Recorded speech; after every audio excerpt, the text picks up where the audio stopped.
En imagen vamos a hablar de la diabetes. Es el tema que vamos a plantear en este programa con un especialista. Estamos hablando del doctor Roberto Lobo Zavalía. Él es médico endocrinólogo certificado, especialista en diabetes y también docente de la Facultad de Medicina de la Universidad Nacional de Tucumán. Él comenta a las cámaras de imagen de qué se trata esta patología, especialmente los tipos de diabetes, los tratamientos y todo lo que deben saber respecto de esta enfermedad. Aquí le presentamos la nota con el doctor Roberto Lobo Zavalía. La diabetes es una de las endocrinopatías, de las enfermedades endocrinológicas más frecuentes y que más costo conlleva. Es una enfermedad metabólica cuya característica es el aumento del azúcar en sangre, que se produce por múltiples mecanismos y que conlleva a un daño en la circulación, fundamentalmente arterial, pequeña o mediana, que va a ser la base de todas las complicaciones a largo plazo de esta enfermedad. Es una enfermedad crónica, es de larga evolución y juegan en su desencadenamiento múltiples factores. Uno de los principales factores es el genético. Hay una serie de genes que predisponen a la persona de ser diabética. Cuando hablamos de esto, para que la gente entienda, es cuando la gente tiene familiares con diabetes, el riesgo que esa persona corre de contraer la diabetes está aumentado. Por otro lado, el cambio en el estilo de vida de hoy predispone, ¿no es cierto?, el sedentarismo, la sobrealimentación a que se produzca este trastorno metabólico. Es así que la diabetes, ¿no es cierto?, está aumentando en el mundo en forma exponencial. Y nuestro país no está exento de ello. Alrededor del 7 al 10% de la población, para que usted se dé una idea, es diabética. Por suerte, es una enfermedad de diagnóstico muy fácil. Una simple medición de azúcar en sangre nos da la pista. Y una serie de estudios de mayor complejidad posteriores nos va a indicar qué tipo de diabetes tiene la persona. ¿Qué pasa con los tipos de diabetes? ¿Cuáles son las características? Bueno, cuando hablamos de diabetes en general, no hablamos de una sola enfermedad. Hoy en día esto está en revisión y se está reclasificando la diabetes en varios subtipos, pero conocemos una diabetes tipo 1, tipo 2, la diabetes gestacional y diabetes secundarias producidas a otras enfermedades que son menos frecuentes. La diabetes tipo 1 es cuando se produce una destrucción de las células del páncreas que producen insulina. Esto conlleva a que el tratamiento de esta diabetes, ¿no es cierto?, sea la insulina. Es decir, la reposición de insulina que no el cuerpo o el páncreas no puede producirla. La diabetes tipo 2, hay un mal funcionamiento de las células productoras de insulina que no la producen en la cantidad y en la forma suficiente para controlar el azúcar, entonces el azúcar se eleva. Y la diabetes gestacional es aquella mujer, ¿no es cierto?, que sufre de diabetes durante el embarazo y después pasa. El riesgo en este tipo de diabetes es para el bebé y el riesgo de que después la mujer, tras sucesivos embarazos, quede con una diabetes permanente. Los otros tipos de diabetes son diabetes monogénicas, está incluido un gen, son mucho más raras. Hay enfermedades del páncreas, por ejemplo la fibrosis quística, que puede producir una diabetes como parte de su patología. Pero las tres principales son la diabetes gestacional, la diabetes tipo 1 y la diabetes tipo 2. Esto está en revisión porque hay muchas personas, ¿no es cierto?, que no caen en la definición de estos tres tipos de diabetes. Entonces, los expertos en diabetes están reclasificando esta enfermedad, que por otro lado está, como toda la medicina, usted lo sabe, en un avance permanente y a veces aceleradísimo. ¿Tiene que ver el estrés, por ejemplo, en que se dispare una diabetes? Bueno, muy bien, es una buena pregunta porque mucha gente dice, y algunos médicos le dicen a la gente, que la diabetes es por estrés. En realidad, la diabetes es una enfermedad en donde ya conocemos que el problema está en una parte muy específica del páncreas, ¿no es cierto? Los islotes de Langerhans se llaman esa parte, son partes microscópicas de este gran órgano que es el páncreas, que gobiernan el metabolismo del azúcar, de las grasas y de las proteínas. Los problemas en esa parte del páncreas son los causantes de la diabetes. El estrés por sí no puede causar diabetes. Lo que sí hace el estrés, como muchas otras enfermedades, es agudizar la enfermedad o hacer que evolucionen más rápidamente las complicaciones de esa enfermedad. Pero el estrés no es productor de diabetes, no es causa de diabetes. Doctor, cuando ya se detecta o se da el diagnóstico, ¿cuál es el control que debe tener el paciente en cuanto a los tratamientos también? Bueno, es una buena pregunta. Primero, se avanzó mucho en el tratamiento de la diabetes. La diabetes es una enfermedad que no está estática, es decir, no se produce a los 30 años y sigue igual a los 60 años.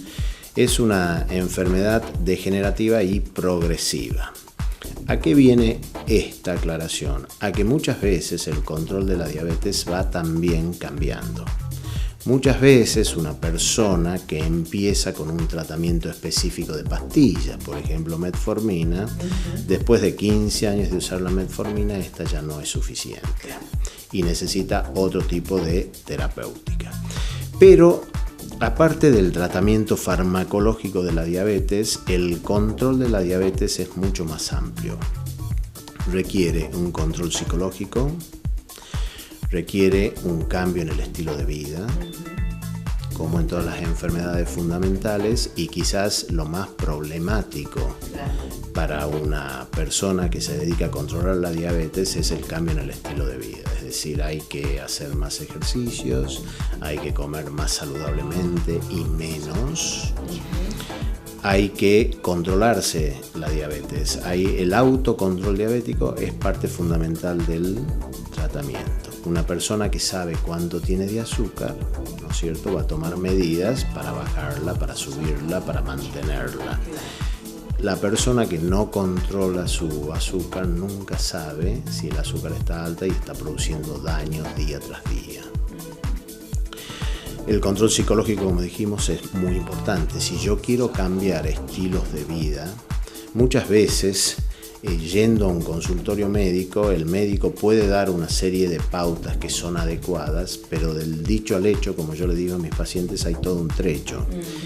El paciente requiere un apoyo psicológico muchas veces para poder empezar a hacer actividad física, por ejemplo, después de muchos años de no haber hecho nada. Empezar a cambiar sus hábitos alimenticios, si ha estado acostumbrado a comer mal, bueno, hacerlo cambiar una alimentación a la que estaba acostumbrado no es tarea fácil. Y por otro lado, el tratamiento farmacológico, como yo veo en el medio, es muy dinámico. Hoy en día hay tratamientos, ¿no es cierto?, personalizados. Es decir, el tratamiento que le viene bien a una persona diabética no le va a venir bien a otra persona diabética. El tratamiento es muy dinámico. Hay que ver el paciente si funcionan bien sus riñones, entonces podrá usar cierta medicación y otra no.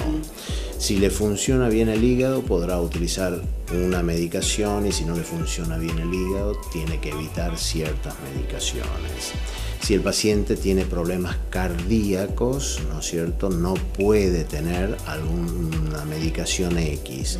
Es decir, hoy en día la farmacopea es amplia para el tratamiento, incluidas las insulinas.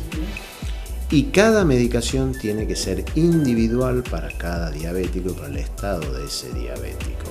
Por eso es importante la consulta médica permanente.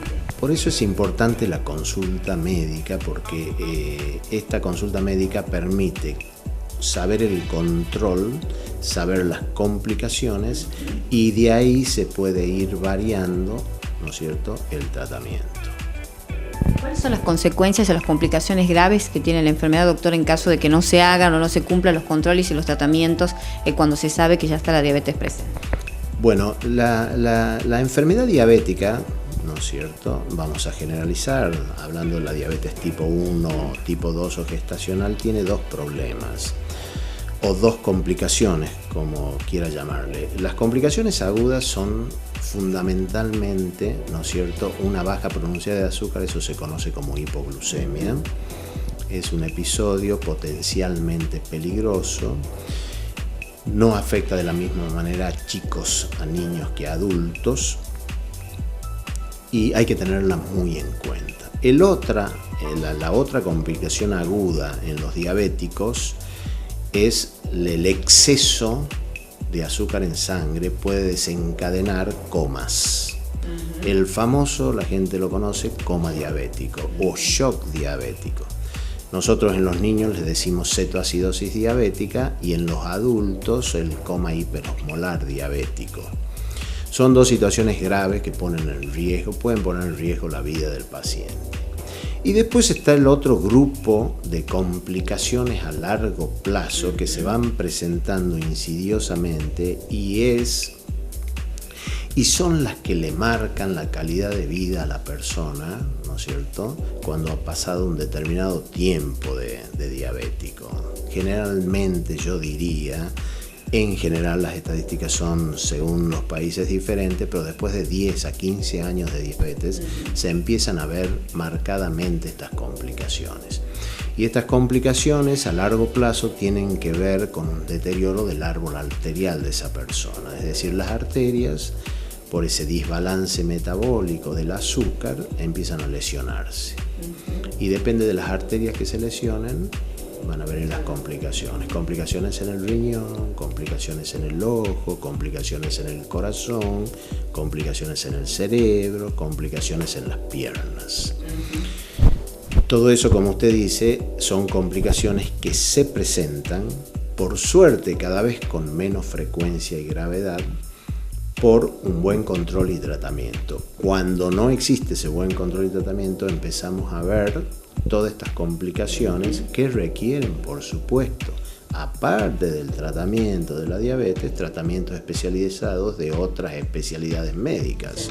Así que bueno, el panorama está con esta enfermedad en los avances en el tratamiento, en los avances en el control, y por suerte, a pesar de que en el mundo está avanzando la diabetes, a su vez el control y el tratamiento de la enfermedad también avanza. Perfecto, doctor. Le agradecemos mucho por estar aquí en nuestro programa en IMA. Bueno, gracias a ustedes.